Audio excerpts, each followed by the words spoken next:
Hi ನಮಸ್ಕಾರ ಎಲ್ರಿಗೂ very good morning. Welcome back to Bharati Kaur Kannada vlogs. ಇವತ್ತು ಏಪ್ರಿಲ್ 2ನೇ ತಾರೀಕು. ಆ್ಯಸ್ ಯೂಶುವಲ್ ಬೆಳಿಗ್ಗೆ 5:30ಗೆ ಅಲಾರಾಮ್ ಕೂಗ್ತು ಎದ್ದು ಸ್ವಲ್ಪ ಫ್ರೆಶನ್ ಅಪ್ ಆಗಿ ಬಾಲ್ಕನಿಯಲ್ಲಿ ನಿಂತ್ಕೊಂಡು ಸ್ವಲ್ಪ ಬಾಡಿನ ಸ್ಟ್ರೆಚ್ ಮಾಡ್ತೀನಿ ಅಂತ ನಿಮಗೆ ಯಾವಾಗಲೂ ಹೇಳ್ತಾನೆ ಇರ್ತೀನಿ. ಇವತ್ತು ನಿಮಗೆ ತೋರಿಸ್ತಾ ಇದ್ದೀನಿ ನಾನು ಯಾವ ಥರ ಸ್ಟ್ರೆಚ್ ಮಾಡ್ತೀನಿ ಅಂತ ಹೇಳ್ಬಿಟ್ಟು. ಸ್ಪೆಷಲಿ ನಾನು ಅಪ್ಪರ್ ಬಾಡಿಗೆ ತುಂಬ ಪ್ರಾಮುಖ್ಯತೆ ಕೊಡ್ತೀನಿ. ಯಾಕಂದರೆ ನನಗೆ ಈ ಶೋಲ್ಡರ್ಸು ನೆಕ್ಕಲ್ಲಿ ತುಂಬ ಪೇನ್ ಇರುತ್ತೆ. ಚಿಕ್ಕ ಮಗ ಹುಟ್ಟಿದ ಮೇಲೆ ಅಂತೂ ಅವನ ಕಡೆನೇ ತಿರುಗಿ ಮಲ್ಕೊಂಡು ಅಂದರೆ ನಾನು ರೈಟ್ ಹ್ಯಾಂಡ್ ಸೈಡ್ ತಿರುಗಿ ಮಲ್ಕೊಂಡ್ರೆ ಅವನು ಅಳ್ತಾನೆ, ಎದ್ದು ಬಿಡ್ತಾನೆ. ಸೊ ಅವನ ಪಕ್ಕನೇ ತಿರುಗಿ ಮಲ್ಕೋಬೇಕು, ಅದು ಲೆಫ್ಟ್ ಹ್ಯಾಂಡ್ ಸೈಡ್ ಆಗಿರುತ್ತೆ. ಸೊ ಒಂದೇ ಕಡೆ ಮಲ್ಕೊಂಡು ಸ್ವಲ್ಪ ಕೈ ಕಾಲು ಶೋಲ್ಡರು ಮತ್ತು ನೆಕ್ಕೆಲ್ಲ ಹಿಡ್ಕೊಂಡು ಬಿಟ್ಟಿರೋ ಥರ ಆಗಿಬಿಡುತ್ತೆ. ಈ ಥರ ರೆಗ್ಯುಲರ್ ಬೇಸಿಸ್ ಆಗಿ ಬೆಳಗ್ಗೆ ಎದ್ಬಿಟ್ಟು ಸ್ಟ್ರೆಚ್ ಮಾಡೋದ್ರಿಂದ ತುಂಬ ರಿಲೀಫ್ ಅಂತೂ ನನಗೆ ಸಿಕ್ಕಿದೆ. ನಾನು ಯಾವುದೇ ಒಂದು ಬಾಡಿಯಲ್ಲಿ ಪೇನ್ ಇದ್ರೂ ಮೆಡಿಸಿನ್ಸ್ ಅಂತೂ ತಿನ್ನಲ್ಲ. ಮೆಡಿಸಿನ್ಸ್ ಅಂದರೆ ನನಗೆ ತುಂಬ ಅಲರ್ಜಿ, ಅದರಿಂದ ನಾನು ದೂರನೇ ಇಡ್ತೀನಿ. ಮತ್ತು ನನ್ನ ಮಕ್ಕಳು ನಮ್ಮ ಯಜಮಾನ್ರೂ ದೂರ ಇಡ್ತೀನಿ.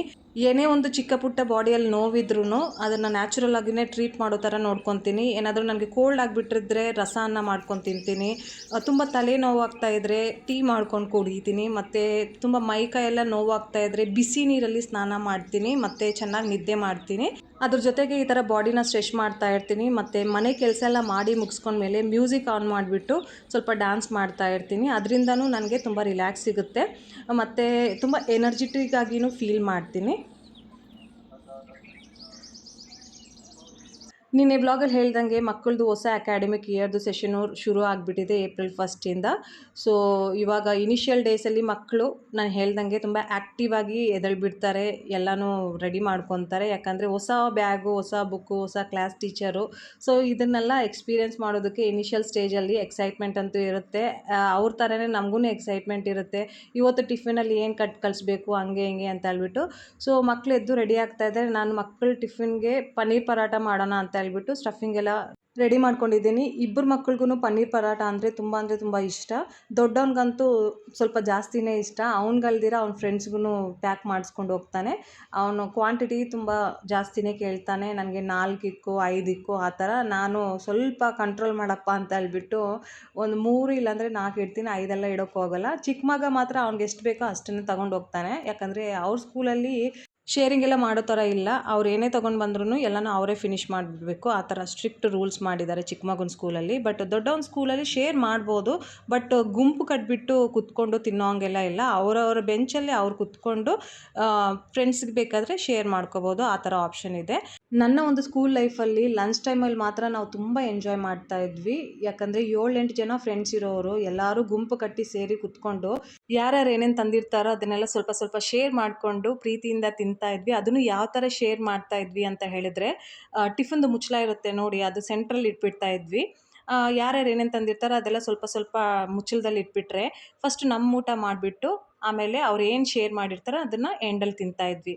ಮತ್ತು ನಮ್ಮದು ಲಂಚ್ ಬ್ರೇಕ್ ಬಂದುಬಿಟ್ಟು 45 ಮಿನಿಟ್ಸ್ ಇರ್ತಾಯಿತ್ತು. ಅದರಲ್ಲಿ ಒಂದು 15 to 20 ಮಿನಿಟ್ಸ್ ನಾವು ಊಟನ ಮಾಡಿದ್ರೆ ಮಿಕ್ಕಿದ ಟೈಮಲ್ಲಿ ಎಷ್ಟು ಆಟ ಆಡ್ತಾ ಇದ್ವಿ ಅಂತ ಹೇಳಿದ್ರೆ, ತಿಂದಿರೋದೆಲ್ಲ ಆವಾಗಲೇ ಕರ್ಗೋಗ್ಬಿಡ್ತಾಯಿತ್ತು, ಅಷ್ಟು ಆ್ಯಕ್ಟಿವ್ ಆಗಿ ಆಟ ಆಡ್ತಾ ಇದ್ವಿ.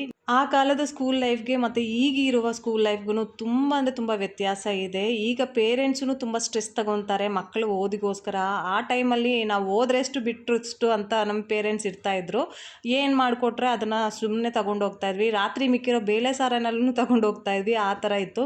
ಇವಾಗಿನ ಮಕ್ಕಳಿಗೆ ಏನಾದರೂ ರಾತ್ರಿದು ಉಳಿದಿರೋದು ಪ್ಯಾಕ್ ಮಾಡಿ ಕೊಟ್ಟರೆ ಅಂತೂ ಸ್ಕೂಲ್ಗೆ ಹೋಗಲ್ಲ ಅಂತ ಹೇಳ್ತಾರೆ. ಮತ್ತು ಕಂಪ್ಯಾರಿಸನ್ನು ಮಾಡ್ತಾರೆ. ಅವರಮ್ಮ ಇದು ಮಾಡಿಕೊಟ್ರು, ನೀನೇನು ಇದು ಮಾಡಿಕೊಡ್ತಾ ಇದೀಯಾ, ನೀನು ಬ್ಯಾಡ್ ಮಮ್ಮಿ, ನಿನಗೆ ಇದು ಬರಲ್ಲ ಅದು ಬರಲ್ಲ, ಆ ಥರ ಎಲ್ಲ ಹೇಳ್ತಾರೆ ಈ ಕಾಲದ ಮಕ್ಕಳು.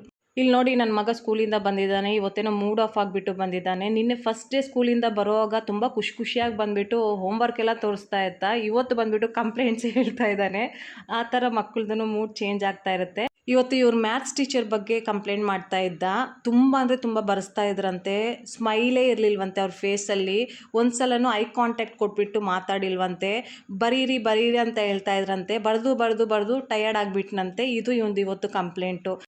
3 ದಿವಸದಿಂದ ಈ ಟಿ ವಿ ಕ್ಯಾಬಿನೆಟ್ದು ಡಸ್ಟಿಂಗ್ ಮಾಡೋಣ ಅಂತ ಪ್ಲ್ಯಾನ್ ಮಾಡ್ಕೊತಾನೇ ಇದ್ದೆ, ಬಟ್ ಆಗಿರಲಿಲ್ಲ. ಇವಾಗ ಮಕ್ಕಳು ಹೋಗಿದ್ದಾರಲ್ಲ ಆಚೆ, ಸಡನ್ನಾಗಿ ಮಾಡಬೇಕು ಅಂತ ಅನ್ನಿಸ್ತು. ಅದಕ್ಕೆ ಇಲ್ಲೆಲ್ಲ ಕ್ಲೀನಾಗಿ ಡಸ್ಟಿಂಗ್ ಮಾಡ್ಕೊಂಡಿದ್ದೀನಿ. ನಮ್ಮ ಮನೇಲಂತೂ ತುಂಬ ಡಸ್ಟ್ ಕೂತ್ಕೊಂಡ್ಬಿಡುತ್ತೆ. ಸೊ ಅದಕ್ಕೋಸ್ಕರನೇ ಅವಾಗವಾಗ ಕ್ಲೀನ್ ಮಾಡ್ಕೊತಾ ಇದ್ದರೆ ಎಲ್ಲನೂ ಕ್ಲೀನಾಗಿರುತ್ತೆ, ಇಲ್ಲಾಂದರೆ ಚೆನ್ನಾಗಿರಲ್ಲ ನೋಡೋದಕ್ಕೆ. ಸೊ ಅದಕ್ಕೆ ಬೇಗ ಕ್ಲೀನ್ ಮಾಡ್ಕೊಂಡ್ಬಿಟ್ಟೆ. ಮತ್ತು ಈ ಬಾಗಿಲು ಬಂದುಬಿಟ್ಟು ನಾವು ಯಾವಾಗಲೂ ಓಪನ್ ಮಾಡೇ ಇಡ್ತೀವಿ. ಬೆಳಗ್ಗೆ ಎದ್ದಾಗಿಂದ ಸಾಯಂಕಾಲ 8 ಗಂಟೆವರೆಗೂ ಈ ಬಾಗಿಲು ಓಪನ್ ಮಾಡೇ ಇಡ್ತೀವಿ. ಚೆನ್ನಾಗಿ ಗಾಳಿ ಬರುತ್ತೆ. ಬಟ್ ಇದರಲ್ಲಿ ಡಿಸ್ಅಡ್ವಾಂಟೇಜ್ ಏನಂದರೆ ಗಾಳಿ ಬಂದಾಗ ಧೂಳು ಬಂದು ಕುತ್ಕೊಂಡು ಬಿಡುತ್ತೆ. ಅದಕ್ಕೆ ಕ್ಲೀನಿಂಗ್ ಮಾಡ್ಕೊತಾನೆ ಇರಬೇಕು. ಮತ್ತು ಇವಾಗ ನಾನು ಡಿನ್ನರ್ಗೆ ರೆಡಿ ಮಾಡ್ಕೊತಾ ಇದ್ದೀನಿ. ಇವತ್ತಿನ ಡಿನ್ನರಲ್ಲಿ ದಾಲ್ ಮಖನಿ, ಸ್ವಲ್ಪ ರೋಟಿ ಮತ್ತು ಸ್ವಲ್ಪ ರೈಸ್ ಕಾಂಬಿನೇಷನ್ ಆಗಿ ಮಾಡ್ತಾ ಇದ್ದೀನಿ. ನನಗೆ ಯಾವುದೇ ಗ್ರೇವಿ ಐಟಮ್ ಇರ್ಬೋದು, ದಾಲ್ ಇರ್ಬೋದು, ಇಲ್ಲಾಂದರೆ ಚಟ್ನಿಗಳಾಗಿರ್ಬೋದು, ಅದ್ರ ಜೊತೆ ಕಾಂಬಿನೇಷನ್ ಆಗಿ ರೈಸ್ ತುಂಬ ಇಷ್ಟಪಟ್ಟು ತಿಂತೀನಿ. ನಮ್ಮ ಮಕ್ಕಳು ಎಲ್ಲನೂ ತಿಂತಾರೆ. ಬಟ್ ಒಂದೊಂದು ಸಲ ಏನು ಮಾಡಿಬಿಡ್ತಾರೆ ಅಂತ ಹೇಳಿದ್ರೆ, ರೈಸ್ ಮಾಡಿದಾಗ ರೋಟಿ ಕೇಳ್ತಾರೆ, ರೋಟಿ ಮಾಡಿದಾಗ ಚಪಾತಿ ಕೇಳ್ತಾರೆ. ಸೊ ಅದಕ್ಕೆ ಅಂತಲೇ ರೈಸ್ ಮಾಡ್ಕೊಂಡಿರೋವಾಗ ಸ್ವಲ್ಪ ಹಿಟ್ಟನ್ನು ಕಲಸಿಟ್ಕೊಂಡು ಬಿಡ್ತೀನಿ. ಮಕ್ಕಳು ಕೇಳಿದಾಗೆಲ್ಲ ಮಾಡಿ ಕೊಡ್ತಾ ಇರ್ತೀನಿ. ಯಜಮಾನ್ರದ್ದೇನು ಪ್ರಾಬ್ಲಮ್ ಇಲ್ಲ, ಅವ್ರು ರೈಸ್ ಇದ್ರೂ ತಿಂದುಬಿಡ್ತಾರೆ. ರೋಟಿ ಬೇಕು, ಚಪಾತಿ ಬೇಕು ಅಂತ ಹೇಳಿಲ್ಲ. ಅವ್ರಿಗೆ ರೈಸ್ ಅಂದರೆ ತುಂಬ ಇಷ್ಟ. ನಮ್ಮ ಯಜಮಾನ್ರು ಇಷ್ಟಪಟ್ಟು ರೈಸ್ ತಿನ್ನೋದು ನೋಡಿಬಿಟ್ಟು ಅವ್ರ ಮನೆ ಕಡೆಯವರು ಟಾಂಟ್ ಮಾಡ್ತಾರೆ. ಅಯ್ಯೋ ಏನಕ್ಕೆ ಇಷ್ಟು ರೈಸ್ ತಿಂತೀಯಾ, ಅದಾಗ್ಬಿಡುತ್ತೆ ನಿನಗೆ, ಇದಾಗ್ಬಿಡುತ್ತೆ ಅಂತ ಹೇಳ್ಬಿಟ್ಟು. ಯಾಕಂದರೆ ಇಲ್ಲಿ ನಾರ್ತ್ ಇಂಡಿಯಾದಲ್ಲಿ ರೈಸು ಕಡಿಮೆನೇ ತಿನ್ನೋದು. ಒಂದು ದಿನದಲ್ಲಿ 2 ಹೊತ್ತು ರೋಟಿ ತಿಂದರೆ 1 ಹೊತ್ತು ರೈಸ್ ತಿಂತಾರೆ. ನಾನು ಅದೇ ಥರನೇ ರೋಟಿನೂ ಮಾಡ್ತೀನಿ, ರೈಸೂ ಮಾಡ್ತೀನಿ, ಚಪಾತಿನೂ ಮಾಡ್ತೀನಿ. ಬಟ್ ನಮ್ಮ ಯಜಮಾನ್ ರೈಸ್ ತಿನ್ನೋವಾಗ ಆ ಥರ ಕಮೆಂಟ್ ಮಾಡ್ತಾರಲ್ಲ, ಅದಿಷ್ಟ ಆಗಲ್ಲ ನನಗೆ. ಮದುವೆಗೆ ಮುಂಚೆ ಆ್ಯಸ್ ಎ ಸೌತ್ ಇಂಡಿಯನ್ ನಮ್ಮ ಮನೆಯಲ್ಲಿ ನಾನು ಯಾವಾಗ್ಲೂ ಈ ಥರ ಚಪಾತೀಸು, ರೋಟೀಸು ಅದೆಲ್ಲ ಮಾಡಿ ರೂಢಿನೇ ಇಲ್ಲ. ನಮ್ಮ ಅಮ್ಮ ಅಡುಗೆ ಮಾಡ್ತಾಯಿದ್ರು, ಇಲ್ಲಾಂದರೆ ನಮ್ಮ ಅಕ್ಕ ಅಡುಗೆ ಮಾಡ್ತಾಯಿದ್ರು. ನಂದೆಲ್ಲನೂ ಮೇಲೆ ಕೆಲಸನೇ. ಪಾತ್ರೆಗಳು ತೊಳೆಯೋದು, ಮನೆ ಗೂಡಿಸಿ ಒರೆಸೋದು, ಏನಾದರೂ ನಾನು ಅಡುಗೆ ಮಾಡಿದ್ರೂ ಬೇಳೆ ಸಾರನ್ನ ಅಷ್ಟು ಮಾತ್ರನೇ ಮಾಡ್ತಾಯಿದ್ದಿದ್ದು. ಮದುವೆ ಆಗಿ ಸ್ಟಾರ್ಟಿಂಗ್ ಡೇಸಿಂದಾನೇ ಜಾಯಿಂಟ್ ಫ್ಯಾಮಿಲಿಯಲ್ಲಿ ಇರೋವಾಗ ಬೆಳಗ್ಗೆ 21 ರೋಟೀಸ್ ಮಾಡ್ತಾಯಿದ್ದೆ, ಮತ್ತು ರಾತ್ರಿನೂ 21 ರೋಟೀಸ್ ಮಾಡ್ತಾಯಿದ್ದೆ. ನಾನು ಯಾವಾಗಲೂ ಕಂಪ್ಲೇಂಟು ಮಾಡ್ತಾ ಇರಲಿಲ್ಲ, ನನಗೆ ಬರಲ್ಲ, ನಾನು ಯಾವಾಗಲೂ ಮಾಡಿಲ್ಲ ಅಂತ ಹೇಳ್ಬಿಟ್ಟು. ಇದು ಮಾಡು ಅಂತ ಹೇಳಿದ್ರೆ ನಾನೇ ಟ್ರೈ ಮಾಡಿಬಿಟ್ಟು ಮಾಡ್ತಾಯಿದ್ದೆ. ಎಲ್ಲರೂ ಎಷ್ಟು ಚೆನ್ನಾಗಿ ಮಾಡ್ತೀಯ ಅಂತ ನನ್ನ ಅಪ್ರಿಷಿಯೇಟು ಮಾಡ್ತಾಯಿದ್ರು. ಮತ್ತು ನಾನು ನೋಡ್ದಂಗೆ ನಾರ್ತ್ ಇಂಡಿಯಾದಲ್ಲಿ ಹುಟ್ಟಿ ರೋಟಿಗಳು ತಿಂದ್ಕೊಂಡು ಬೆಳೆದವ್ರಿಗೆ ರೋಟಿಗಳು ಮಾಡೋದಕ್ಕೆ ಬರಲ್ಲ ಅಂತೆ. ಮದುವೆ ಆಗಿ ಮಕ್ಕಳು ಆಗಿಬಿಟ್ಟಿದೆ. ಇಲ್ಲಪ್ಪ ನಾವಂತೂ ರೋಟಿಗಳು ಮಾಡಿಲ್ಲ, ನಮ್ಮ ಅಮ್ಮ ಮಾಡ್ತಾಯಿದ್ರು. ಅರೆ ನಮ್ಮ ಮನೇಲೂ ನಮ್ಮ ಅಮ್ಮನೇ ಮಾಡ್ತಾಯಿದ್ದಿದ್ರು. ಮದುವೆ ಆದಮೇಲೆ ಇವಾಗ ರೆಸ್ಪಾನ್ಸಿಬಿಲಿಟಿ ಅಂತ ಬಂದಮೇಲೆ ಮಾಡಲೇಬೇಕಲ್ವಾ. ನೀವು ಮಾಡಿದ್ರೆ ಎಲ್ಲ ಬರುತ್ತೆ. ಆ್ಯಕ್ಚುಲಿ ಹೇಳ್ಬೇಕಂದ್ರೆ ಮಾಡೋದಕ್ಕೆ ಎಲ್ಲನೂ ಬರುತ್ತೆ, ಬಟ್ ಬೇರೆಯವ್ರಿಗೆ ಮಾಡಿ ಕೊಡಬೇಕಲ್ವಾ, ಅದಕ್ಕೆ ಮನಸ್ಸು ಬರಲ್ಲ ಅಷ್ಟೇ.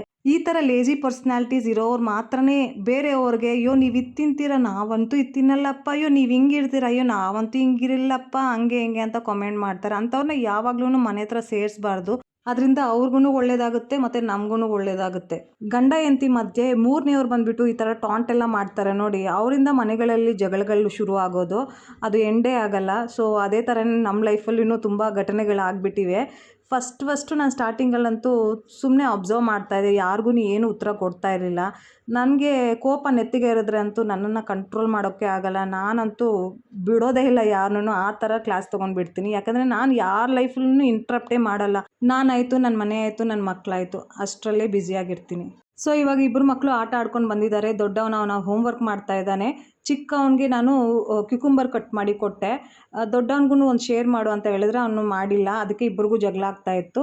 ನಾನು ಗಿಲ್ಬಿಟ್ಟು ನಿಮ್ದು ಯಾವಾಗಲೂ ಜಗಳ ಇದ್ದಿದ್ದೆ ಅಂತ ಹೇಳ್ಬಿಟ್ಟು ಇನ್ನೊಂದು ಕಟ್ ಮಾಡಿಬಿಟ್ಟು ದೊಡ್ಡವನಿಗೂ ಕೊಡ್ತಾಯಿದ್ದೆ. ಅವನು ಚಿಕ್ಕವನು ಕೊಟ್ಟಿಲ್ಲ ಅಂತ ಅವನ್ನ ಬೈತಾ ಇದ್ದ. ಇಷ್ಟು ಬೈಯೋದು ಯಾಕೋ ಅಂತ ಹೇಳ್ಬಿಟ್ಟು ಇವನ್ನ ನಾನು ಉಗಿತಾ ಇದ್ದೆ. ಹೀಗೆ ಡಿನ್ನರೂ ರೆಡಿ ಮಾಡಿಕೊಂಡೆ. ದಾಲ್ ಮಖನಿ ರೆಡಿ ಆಗಿಬಿಟ್ಟಿದೆ, ರೋಟಿನೂ ಮಾಡ್ಕೊಂಡಿದ್ದೀನಿ, ಸ್ವಲ್ಪ ರೈಸೂ ಇಟ್ಬಿಟ್ಟಿದ್ದೀನಿ. ಇವಾಗ ಮಕ್ಕಳಿಗೆ ಡಿನ್ನರ್ನ ಸರ್ವ್ ಮಾಡ್ತೀನಿ. ಇವತ್ತಿಗೆ ಈ ವ್ಲಾಗ್ನ ಇಲ್ಲೇ ಎಂಡ್ ಮಾಡ್ತಾ ಇದ್ದೀನಿ. ಐ ಹೋಪ್ ನಿಮಗೆ ಈ ವ್ಲಾಗ್ ಇಷ್ಟ ಆಗುತ್ತೆ ಅಂತ ಅನ್ಕೊತೀನಿ. ನನ್ನ ಮನಸ್ಸಲ್ಲಿರೋ ಕೆಲವು ಮಾತುಗಳನ್ನ ನಿಮ್ಮ ಜೊತೆ ಶೇರ್ ಮಾಡಿಕೊಂಡು ಮನಸ್ಸೂ ಹಗುರ ಆಗಿದೆ. ಇವತ್ತಿಗೆ ಇಷ್ಟೇ, ಮತ್ತೆ ಸಿಗೋಣ ನೆಕ್ಸ್ಟ್ ವ್ಲಾಗಲ್ಲಿ. ಅಲ್ಲಿವರೆಗೂ please do take care of your self. ನಿಮಗೆ ವ್ಲಾಗ್ ಇಷ್ಟ ಆದರೆ ಲೈಕ್ ಮಾಡಿ, ನಮ್ಮ ಚಾನಲನ್ನು ಸಬ್ಸ್ಕ್ರೈಬ್ ಮಾಡಿಲ್ಲ ಅಂತ ಹೇಳಿದರೆ ಪ್ಲೀಸ್ ಸಬ್ಸ್ಕ್ರೈಬ್ ಮಾಡಿ. ಮತ್ತೆ ಸಿಗೋಣ ನೆಕ್ಸ್ಟ್ ವ್ಲಾಗಲ್ಲಿ. ಬಾಯ್ ಬಾಯ್, ಟೇಕ್ ಕೇರ್.